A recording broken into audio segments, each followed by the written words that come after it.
ഭയങ്കര അഡ്വഞ്ചറസ് ആയ പേടിപ്പെടുത്തുന്ന രീതിയിലുള്ള ഒരു ട്രെക്കിംഗ് ചെയ്യാനായാണ് ഇന്ന് പോകുന്നത്. അത്ഭുതപ്പെടുത്തുന്ന പ്രകൃതിയുടെ കാഴ്ചകൾ സമ്മാനിക്കുന്ന ഒരു സ്ഥലം. നല്ല ഉയരത്തിൽ നിന്ന് താഴേക്ക് പതിക്കുന്ന വെള്ളച്ചാട്ടങ്ങളും മഴക്കാലത്ത് നിറഞ്ഞൊഴുകുന്ന പുഴയുടെ അരികിലൂടെ കാടും മലനിരകളെല്ലാം താണ്ടി മുള കൊണ്ട് തീർത്ത പാലങ്ങളിലൂടെയും വഴികളിലൂടെയും അതിസാഹസികമായ ഒരു ട്രെക്കിംഗ്.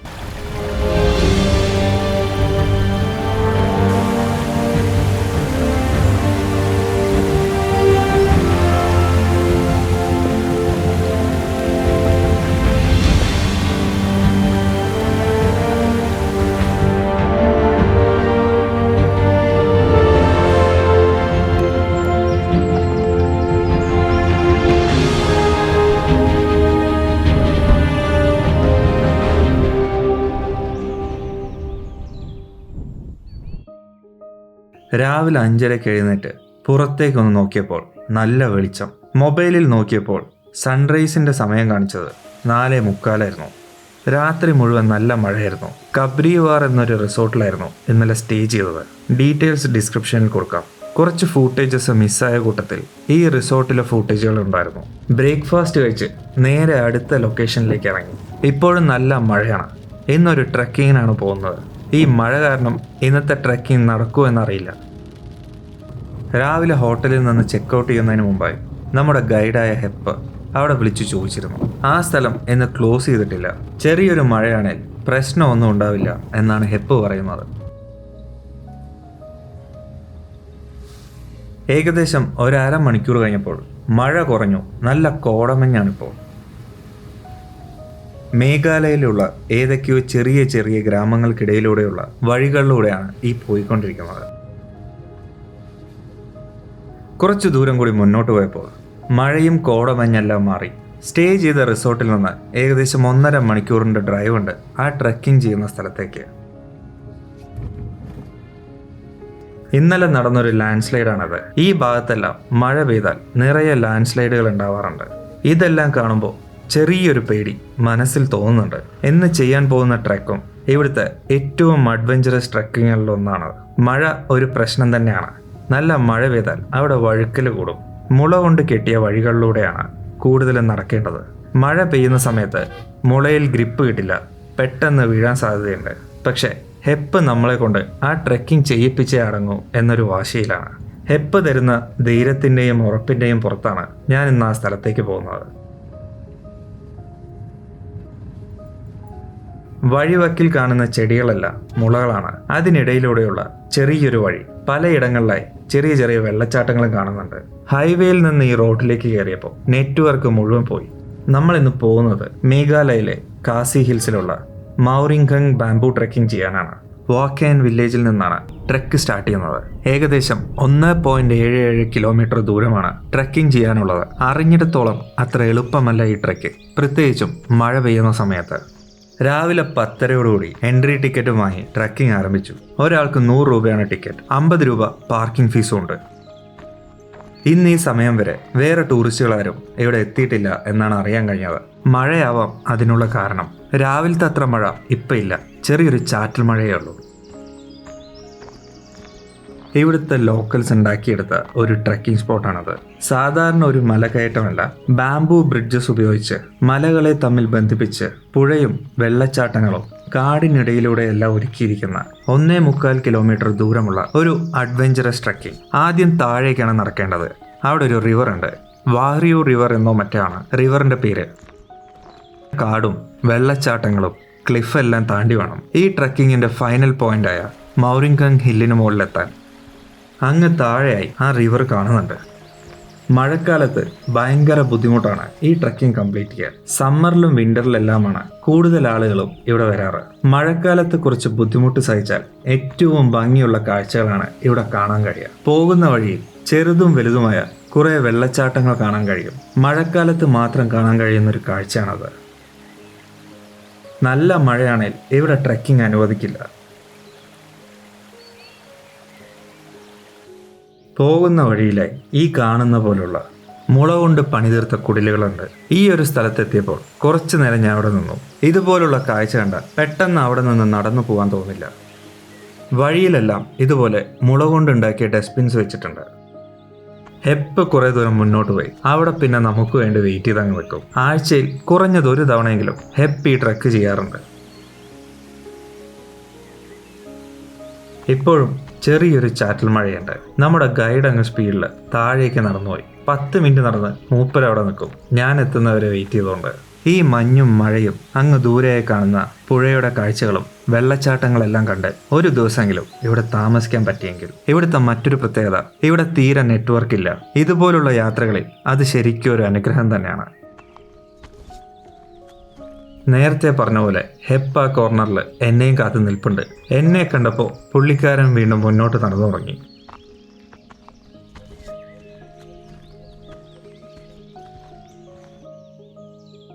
ഈ പോകുന്നവർ ഇവിടുത്തെ ബാംബു ബ്രിഡ്ജെല്ലാം മെയിൻറ്റെയിൻ ചെയ്യാനും അതിൻ്റെ അറ്റകുറ്റപ്പണികൾക്കെല്ലാമായി പോകുന്നവരാണ്.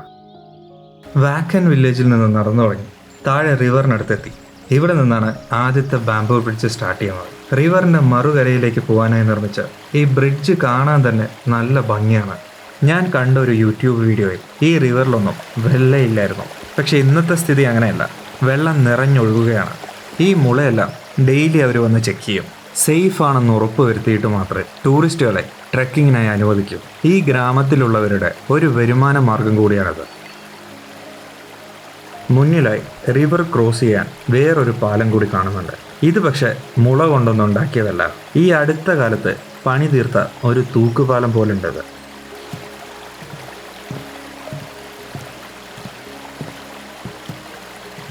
ഈ പാലത്തിനടുത്തായി വീണ് കിടക്കുന്ന പഴയൊരു മുളയുടെ പാലം കാണുന്നുണ്ട്. ഇന്നെങ്ങാനും ഇവനിവിടെ നടന്നെത്തുവോ എന്നായിരിക്കും ഹെപ്പ് കരുതുന്നത്. ആ പാലം കടന്നതും സ്ഥലം ആകെ മാറി. ആകെ ഒരു കാടിൻ്റെ അന്തരീക്ഷമായി. വഴിയുടെ തൊട്ടരികിലായി പാറകൾക്കിടയിലൂടെ റിവർ ഒഴുകുന്നുണ്ട്. നല്ല തണുപ്പുള്ള ക്രിസ്റ്റൽ ക്ലിയറായ വെള്ളം. കാടിനുള്ളിലൂടെ കുറച്ചു ദൂരം ഇതുപോലുള്ള വഴിയിലൂടെയാണ് ഇനി കയറി പോവേണ്ടത്. ഈ കല്ലുകളെല്ലാം കയറി കഴിഞ്ഞപ്പോൾ മറ്റൊരു മുള കൊണ്ട് പണിതീർത്ത പാലത്തിന് മുന്നിലെത്തി. ചെറിയൊരു വെള്ളച്ചാട്ടത്തിന് മുകളിലൂടെ പണി തീർത്തിരിക്കുന്ന ഒരു പാലമാണത്. നോക്കി കാല് വെക്കണം. ഇടയ്ക്കെല്ലാം ഗ്യാപ്പുകളുണ്ട്. അതിലെങ്ങാനും കാല് കുടുങ്ങിയാൽ ചിലപ്പോൾ വീഴാൻ സാധ്യതയുണ്ട്. മഴയും ഈ വെള്ളച്ചാട്ടമെല്ലാം കാരണം മുളയെല്ലാം ഭയങ്കര സ്ലിപ്പറിയാണ്. ഇതിലെല്ലാം ചവിട്ടി നടക്കുമ്പോൾ ഗ്രിപ്പ് കിട്ടാൻ കുറച്ച് ബുദ്ധിമുട്ടാണ്. ഈ കാണുന്ന മുകളിൽ നിന്ന് ശക്തമായി വരുന്ന വെള്ളച്ചാട്ടത്തിന് കുറുകെയാണ് ഇപ്പം കയറി വന്ന പാലം നിർമ്മിച്ചിരിക്കുന്നത്. തൊട്ടപ്പുറത്തായി വേറൊരു പാലം നിർമ്മിക്കുന്നുണ്ട്. കോൺക്രീറ്റും സ്റ്റീലിൻ്റെയും ബേസ് കൊടുത്ത് അതിന് മുകളിലൂടെ മുള വെച്ച് കെട്ടിയാണ് ചിലയിടങ്ങളിലെല്ലാം പാലം നിർമ്മിക്കുന്നത്. അങ്ങ് ദൂരേക്ക് നോക്കിയപ്പോൾ ആ മലമുകളിൽ ചെറിയൊരു വീട് കാണുന്നുണ്ട്. ആ ഭാഗത്ത് നിന്ന് ഈ സ്ഥലത്തേക്ക് നോക്കിയാലുള്ള വ്യൂ ഗംഭീരമായൊരു വ്യൂ തന്നെയായിരിക്കും അവിടെ നിന്ന് കാണാൻ കഴിയുക. പ്രത്യേകിച്ചും മഴക്കാലത്ത് ഇങ്ങനെ വെള്ളം നിറഞ്ഞൊഴുകുമ്പോൾ. ഇവിടെ എങ്ങോട്ട് നോക്കിയാലും മലമുകളിൽ നിന്ന് വീഴുന്ന ചെറുതും വലുതുമായ വെള്ളച്ചാട്ടങ്ങളാണ്. ഈ വെള്ളച്ചാട്ടങ്ങളെല്ലാം നേരെ ചെന്ന് വീഴുന്നത് ആ റിവറിലും. വരുന്ന വഴിയിൽ കണ്ട പോലല്ല ഇപ്പം ഈ റിവർ. ഈ വെള്ളച്ചാട്ടങ്ങളിൽ നിന്നുള്ള വെള്ളമെല്ലാം മതിൽ പോയി വീണ് വളരെ ശക്തമായാണ് അത് ഒഴുകുന്നത്. ഇതുപോലുള്ള വളരെ സ്ലിപ്പറി ആയിട്ടുള്ള ഭാഗത്താണ് ഈ ബാംബു ട്രെയിൽ ഉണ്ടാക്കിയിരിക്കുന്നത്. സാധാരണ ട്രക്കിംഗ് ചെയ്യുമ്പോൾ കാലിലാണ് കൂടുതൽ പ്രഷർ കൊടുക്കാറ്. ഇവിടെ ആദ്യം കൈ സ്ട്രോങ് ആയി പിടിച്ച് വീഴില്ല എന്ന് ഉറപ്പ് വരുത്തിയിട്ടാണ് കാല് മുന്നോട്ട് വയ്ക്കുന്നത്. ട്രക്കിംഗ് തുടങ്ങിയിട്ടേ ഉള്ളൂ, ഇപ്പം തന്നെ കൈ നല്ല വേദന എടുക്കുന്നുണ്ട്. ഇതെല്ലാം കാണുമ്പോൾ എങ്ങാനും തെന്നി വീണാൽ എന്തായിരിക്കും അവസ്ഥ എന്നാണ് മനസ്സിനുള്ളിൽ ഓടിക്കൊണ്ടിരിക്കുന്നത്. മുന്നോട്ട് പോകണോ എന്ന ചോദ്യമാണിപ്പോൾ. എന്തായാലും ഇവിടെ നിന്ന് തിരിഞ്ഞു പോകാൻ തോന്നുന്നില്ല. മുന്നോട്ട് പോവാം. കൂടെ ഹെപ്പിൻ്റെ നല്ല മോട്ടിവേഷനുണ്ട്. ഈ ട്രക്ക് ചെയ്യാൻ വേണ്ടി നല്ല രീതിയിൽ പുള്ളിക്കാരനെ ഹെൽപ്പ് ചെയ്യുന്നുണ്ട്. തൊട്ടു മുന്നിലായി അടുത്തൊരു വെള്ളച്ചാട്ടം. അതിന് മുന്നിലേക്ക് പോകുന്നതിന് മുമ്പായി ക്യാമറയും മൊബൈലെല്ലാം സേഫാക്കി വെച്ചു.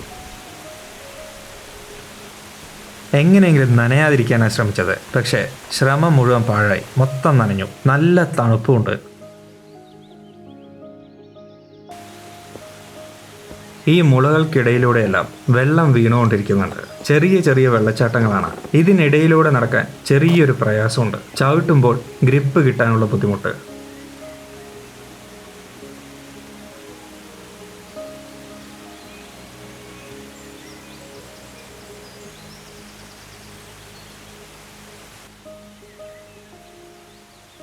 തൊട്ടു മുന്നിലായി മറ്റൊരു വെള്ളച്ചാട്ടം.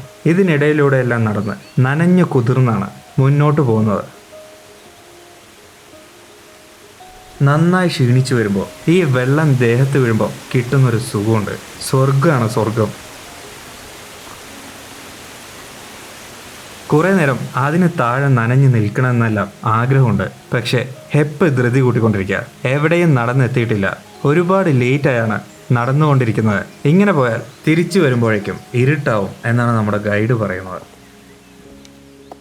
ചെറിയ ചെറിയ ബാംബു ബ്രിഡ്ജസിലൂടെ എല്ലാം നടന്നിട്ടുണ്ടെങ്കിലും ഇതുപോലെയുള്ള കുറേ ദൂരം ബാംബു കൊണ്ട് ഒരുക്കിയ വഴികളിലൂടെയും ബ്രിഡ്ജുകളിലൂടെയെല്ലാം ആദ്യമായാണ് നടക്കുന്നത്. ഇവിടെയുള്ളവരെല്ലാം വളരെ ഈസിയായാണ് ഇതിലൂടെ നടന്നു പോകുന്നത്.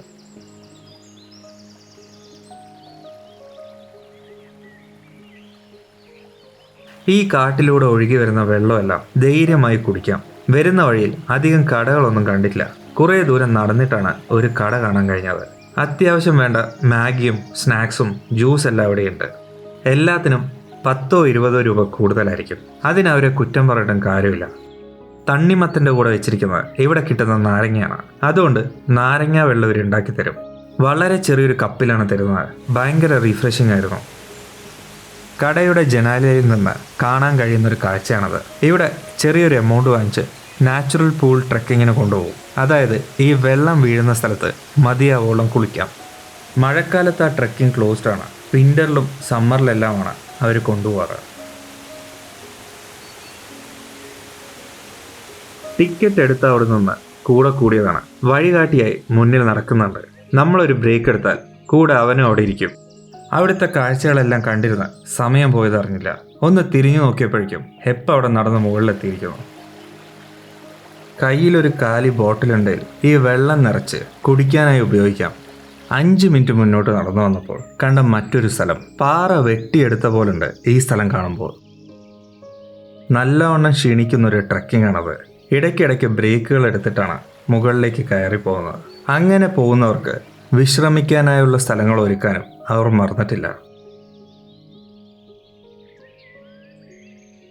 ഈ കല്ല് പതിച്ച സ്റ്റെപ്പുകളിലൂടെയുള്ള നടത്തം കുറച്ചുകൂടി എളുപ്പമാണ്.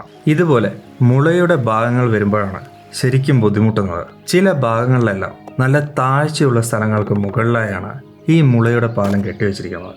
അതുകൊണ്ട് ഹൈറ്റൊക്കെ പേടിയുള്ളവർക്ക് കുറച്ച് ബുദ്ധിമുട്ടായിരിക്കും ഇതുവഴി നടക്കാൻ. ചില ഭാഗങ്ങളിലൊന്നും ഞാൻ താഴേക്ക് നോക്കാറില്ല. നേരെ മുന്നോട്ട് നോക്കി മാത്രമാണ് നടക്കുന്നത്. ഇനി മുന്നിലൊരു തൂക്കുപാലമാണ് വരാൻ പോകുന്നത്. ഒരു സമയം മാക്സിമം 5 പേർക്കേ അതിലൂടെ നടക്കാൻ അനുവാദമുള്ളൂ. ഇപ്പം എന്തായാലും ടൂറിസ്റ്റുകളും തിരക്കൊന്നുമില്ല. ഞങ്ങളാകെ 3 പേരേ ഉള്ളൂ. സേഫ്റ്റിയുടെ ഭാഗമായി ഇവിടെയുള്ള ഇൻസ്ട്രക്ഷൻസ് ഒക്കെ അതേപോലെ ഫോളോ ചെയ്ത് നടക്കാൻ ശ്രമിക്കണം. എന്തെങ്കിലും അപകടം പറ്റിയാൽ അവർക്കും ബുദ്ധിമുട്ടാണ്, നമുക്കും ബുദ്ധിമുട്ടാണ്.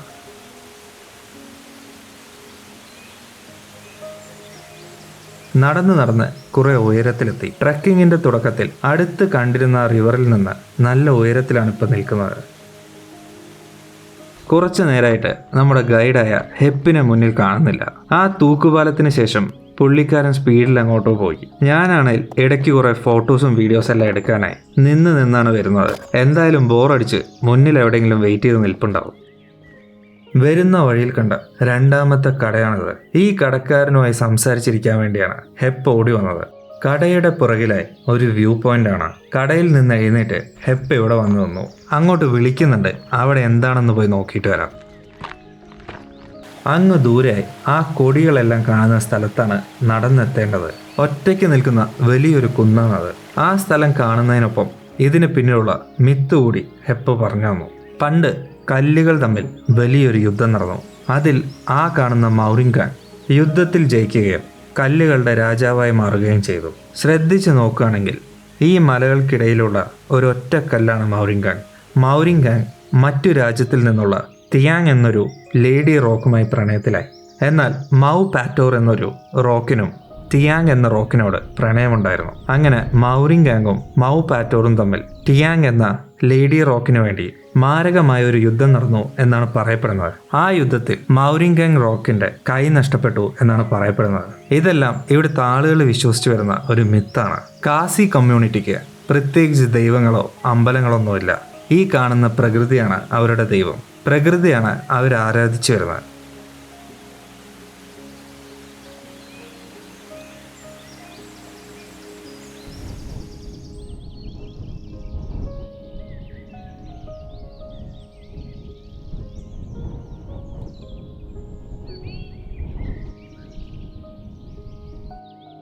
ഈ കടയിൽ നിന്ന് ഒരു നാരങ്ങ വെള്ളം കൂടി കുടിച്ചിട്ട് മുന്നോട്ട് നടക്കാമെന്ന് തീരുമാനിച്ചു. കട കഴിഞ്ഞതും ചെറിയൊരു കേവായിരുന്നു. അതിനുള്ളിലൂടെ നുഴഞ്ഞു കയറി വേണം ഇനി മുന്നോട്ട് പോകാൻ. മഴ മുഴുവനായി അങ്ങ് നിന്നു. നല്ല ചൂട് പെടുക്കുന്നുണ്ട്. ഇനി ആ മലയുടെ മുകളിൽ വെച്ച് കാണാമെന്ന് പറഞ്ഞ് ഹെപ്പ് മുന്നോട്ട് പോയി.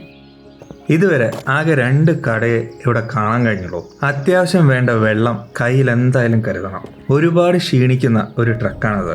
ഹൈറ്റിനെ പേടിയുള്ളവർ ഈ സ്ഥലം ഒഴിവാക്കുന്നതാവും എന്തുകൊണ്ടും നല്ലത്.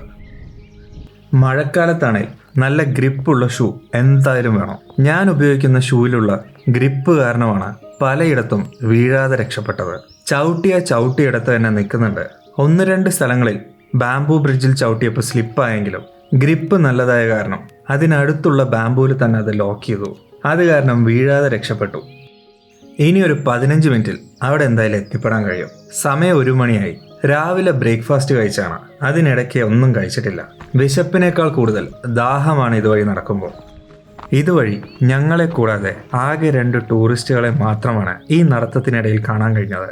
ആസാമിൽ നിന്നുള്ളവരാന്ന് പറഞ്ഞു. പെട്ടെന്ന് അവർ നടന്നുപോയി. മഴക്കാലത്ത് ഈ സ്ഥലത്ത് ട്രെക്കിംഗ് ആരും കൂടുതൽ ചെയ്യാറില്ല എന്ന് ട്രെക്കിങ്ങിന്റെ തുടക്കത്തിൽ ഹെപ്പ് പറഞ്ഞിരുന്നു. വരുന്ന വഴിയിൽ കണ്ട വെള്ളച്ചാട്ടങ്ങളെല്ലാം മഴക്കാലത്ത് മാത്രമേ ഇവിടെ കാണാൻ കഴിയൂ.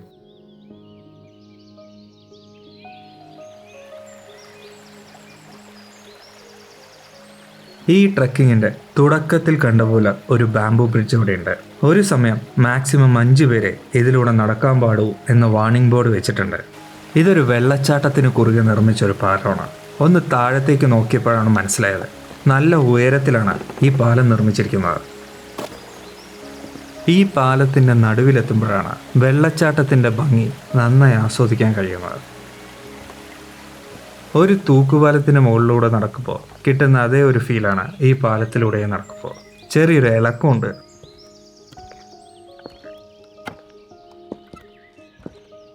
ഇതുപോലുള്ള ബ്രിഡ്ജസിലൂടെ അധികം നടന്ന് പരിചയമില്ലാത്തതുകൊണ്ട് പതുക്കെയാണ് ഞാൻ ഇതിലൂടെ നടക്കുന്നതും കയറുന്നതെല്ലാം. ഈ ബാംബു ബ്രിഡ്ജസിലൂടെ മുകളിലേക്ക് കയറുമ്പോൾ വലിയ പ്രയാസം തോന്നുന്നില്ല. താഴേക്ക് ഇറങ്ങാനാണ് നല്ല ബുദ്ധിമുട്ട്. ഇപ്പം ഈ നടന്നു വന്ന സ്ഥലം ഭയങ്കര ഭംഗിയാണ്. വീടിൻ്റെ മുൻവാതിലിലൂടെ നടന്ന് അകത്തേക്ക് കയറുന്ന അതേ ഒരു ഫീൽ സൂക്ഷിച്ചു നോക്കിയാൽ മനസ്സിലാവും. ഒരു എൻട്രൻസ് പോലെയാണ് ഇത് കാണാൻ. ഇവിടെ നിന്ന് മുകളിലേക്ക് നല്ലൊരു കയറ്റം കയറാനുണ്ട്. ആ കാണുന്നതാണ് ഈ ട്രക്കിങ്ങിൻ്റെ ഫൈനൽ ഡെസ്റ്റിനേഷനായ മൗരിംഗൻ സ്റ്റോൺ. അതിന് മുകളിലേക്കാണ് ഇനി നടന്നെത്തേണ്ടത്. ഇതുവരെ നടന്നു വന്ന മലയിൽ നിന്ന് മൗരിംഗങ്ങിനെ കണക്ട് ചെയ്യുന്ന ഒരു പാലമാണിത്. ഇപ്പം നടക്കുന്നതിൻ്റെ താഴത്ത് നോക്കിയാൽ ഭയങ്കര താഴ്ചയാണ്. ഹൈറ്റിനെ പേടിയുള്ളവർ ഒരിക്കലും ഇവിടെ നിന്ന് താഴേക്ക് നോക്കാൻ പാടില്ല. ഒരു പ്രാവശ്യമേ ഞാൻ താഴേക്ക് നോക്കിയുള്ളൂ. തല കറങ്ങുന്ന പോലെ തോന്നി. ഇപ്പം മഴയില്ലാത്തത് എന്തുകൊണ്ടും നന്നായി.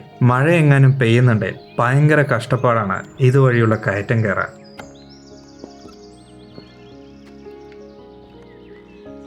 ഈ വഴിയുടെ അടുത്ത് കാണുന്ന മലയുടെ മുകളിൽ കയറിയാലാണ് ഈ ട്രക്കിങ്ങിൻ്റെ അവസാനം. നല്ല സന്തോഷം തോന്നുന്നുണ്ട്. തുടക്കത്തിലുള്ള ആ കഷ്ടപ്പാട് കണ്ടപ്പോൾ ഒരിക്കലും വിചാരിച്ചല്ല ഇതുവരെ നടന്നെത്തുക. വഴിയുടെ പല ഭാഗങ്ങളിലായി തിരിച്ചു നടന്നാലോ എന്ന് പലതവണ വിചാരിച്ചിരുന്നു. ഇവിടെ ഇപ്പം നല്ല ചൂടാണ്. അതുപോലെ ഈ മുകളിലത്തെ ഭാഗം എന്ന് പറയുന്നത് വളരെ ചെറിയൊരു ഏരിയയാണ്. 10 പേര് ഇവിടെ നിന്നാൽ ഈ സ്ഥലം ക്രൗഡഡ് ആവും. വരുന്ന വഴിയിലായി ആകെ 2 ടൂറിസ്റ്റുകളെയാണ് കാണാൻ കഴിഞ്ഞത്. അവരിവിടെ കയറി പെട്ടെന്ന് തന്നെ തിരിച്ചും പോയി. ഏകദേശം ഒരു സൂയിസൈഡ് പോയിന്റ് പോലെയാണ് ഈ മലയുടെ അറ്റത്തെ ഭാഗം. സേഫ്റ്റിക്കായി മുളകൾ ഉപയോഗിച്ച് മതില് പോലെ ചുറ്റും കെട്ടിവെച്ചിട്ടുണ്ട്. ഇവിടെ നടന്നെത്തിക്കഴിഞ്ഞപ്പോഴേക്കും ഒന്ന് എഴുന്നേറ്റ് നിൽക്കാൻ പോലും വയ്യാത്ത അവസ്ഥയായി. നന്നായി കാല് വിറയ്ക്കുന്നുണ്ട്. മുകളിൽ നിന്ന് നോക്കുമ്പോൾ ഇതിൻ്റെ 4 ഭാഗത്തു നിന്നും കല്ല് കട്ട് ചെയ്ത് മാറ്റിയ പോലെയാണ് തോന്നുന്നത്. ഇവിടുത്തെ മിത്ത് അനുസരിച്ച് കല്ലുകളുടെ രാജാവായ മൗരിംഗങ് റോക്കിന് മുകളിലാണ് നമ്മളിപ്പോൾ കയറി നിൽക്കുന്നത്. എന്തായാലും ഈ കല്ലിന് മുകളിലേക്ക് വഴിയുണ്ടാക്കിയ ഇവിടുത്തെ ആളുകളെ സമ്മതിക്കണം. അതും ഇതിനെ ഒരു ടൂറിസ്റ്റ് സ്പോട്ടാക്കി മാറ്റാൻ അവർ കാണിച്ച ആ സാഹസികത.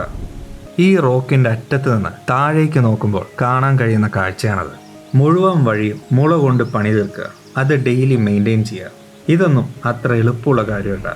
മേഘാലയ ഐറ്റിനറി ഉണ്ടാക്കിയപ്പോൾ എൻ്റെ ലിസ്റ്റിൽ ഈ സ്ഥലമില്ലായിരുന്നു. ഹെപ്പാണ് ഈ സ്ഥലം സജസ്റ്റ് ചെയ്തത്. ഇവിടെ വരാതെ പോരുന്നെങ്കിൽ നല്ലൊരു എക്സ്പീരിയൻസ് ആയിരുന്നു മിസ് ചെയ്തിട്ടുണ്ടാവുക. ഈ റോക്കിന് മുകളിൽ നിൽക്കുന്നതിനേക്കാൾ വരുന്ന വഴികളാണ് ഏറ്റവും ഭംഗിയുള്ളത്. ബാംബു ഹട്ടുകളും ചെറിയ ചെറിയ അരുവികളും കാടും പുഴയും തൂക്കുപാലങ്ങളും വെള്ളച്ചാട്ടങ്ങളെല്ലാം താണ്ടി ഇങ്ങോട്ട് എത്തുമ്പോൾ എന്തൊക്കെയോ നേടിയെടുത്തൊരു ഫീലാണ് തോന്നുന്നത്. അധികം സമയം ഈ റോക്കിന് മുകളിൽ ചെലവഴിച്ചില്ല. തിരിച്ചുള്ള നടത്തവും നല്ല ബുദ്ധിമുട്ടായിരുന്നു. വൈകുന്നേരം 5 മണിയോടുകൂടിയാണ് തിരിച്ച് നടന്ന് പാർക്കിംഗ് ഏരിയയിലെത്തിയത്. റെക്കോർഡ് ടൈമിലാണ് ഞങ്ങൾ എത്തിയത് എന്നൊരു തമാശ കൂടി ഹെപ്പ് പറഞ്ഞു. ഇത്രയും സമയമെടുത്ത് ഈ ട്രെക്കിംഗ് ആരും ചെയ്തിട്ടില്ല എന്നാണ് പുള്ളിക്കാരൻ പറയുന്നത്. സമയം കൂടുതലെടുത്താലും സ്ഥലം നന്നായി എൻജോയ് ചെയ്തു. ഈ ട്രെക്കിംഗ് ഒരുപാട് ഇഷ്ടമായി. ഇനി ഇവിടെ നിന്ന് നേരെ പോകുന്നത് സൊഹ്റയിലേക്കാണ്, അതായത് ചിറാപുഞ്ചിയിലേക്ക്. ഇനി 2 ദിവസം അവിടെയാണ് സ്റ്റേ. ചിറാപുഞ്ചിയിലെ കാഴ്ചകളെ അടുത്ത എപ്പിസോഡിൽ വീണ്ടും കാണാം.